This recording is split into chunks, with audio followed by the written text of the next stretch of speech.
আজকে আমরা তৃতীয় শ্রেণীর বাংলা বইয়ের ৫৬ ও ৫৭ পৃষ্ঠার সমাধান করব। শব্দ শিখি।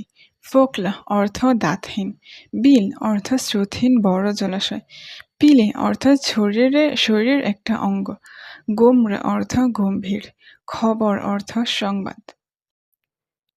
অনুশীলনী বাক্য লিখি। খবর: আমরা প্রতিদিন নানা খবর শুনি।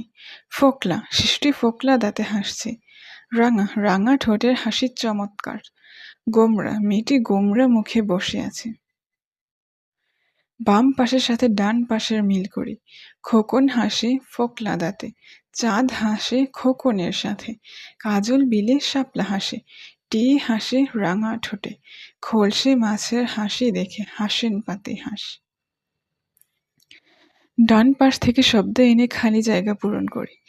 এই শোনো না কত হাসির খবর বলে যায়। চাঁদ হাসে তার সাথে সাথে, টিয়ে হাসে রাঙা ঠোঁটে, বোয়াল মাছের দেখলে হাসি পিলে চমকে যায়, তাদের দেখে পেঁচার মুখেও কেবল হাসি পায়। কবিতাটি থেকে চন্দ্রবিন্দু যুক্ত শব্দগুলো বাছাই করে নিচে লিখি। দাঁতে চাঁদ, পাতি হাঁস, ঠোঁটে পেঁচা। উত্তর বলিও লিখি। কাজল বিলে কি হাসে? কাজল বিলে শাপলা হাসে। কার হাসি দেখে পিলে চমকে যায়? বোয়াল মাছের হাসি দেখে পিলে চমকে যায়। পেঁচার মুখে হাসি পায় কেন? সকলের মুখে হাসি দেখে পেঁচার মুখে হাসি পায়। কাদের দেখে পেঁচার মুখে হাসি পায়? গোমরা মুখদের দেখে পেঁচার মুখে হাসি পায়। খোলসে মাছের হাসি দেখে কে হাসে? খোলসে মাছের হাসি দেখে হাসেন পাতি হাঁস।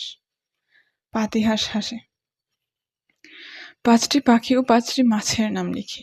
৫টি পাখির নাম: দোয়েল পাখি, বুলবুলি পাখি, ময়না পাখি, কোয়েল পাখি, টিয়া পাখি। ৫টি মাছের নাম: রুই মাছ, কাতল মাছ, ইলিশ মাছ, বোয়াল মাছ, শিং মাছ। ছবি দেখে বাক্য বলিও লিখি। চাঁদ, আকাশে বাঁকা চাঁদ দেখা যায়। টিয়ে, টিয়ে মানুষের মতো কথা বলতে পারে। শিশুটি ফোকলা দাঁতে হাসছে। নদীর বোয়াল খুব সুস্বাদু মাছ। মেয়েটি গোমরা মুখে বসে আছে।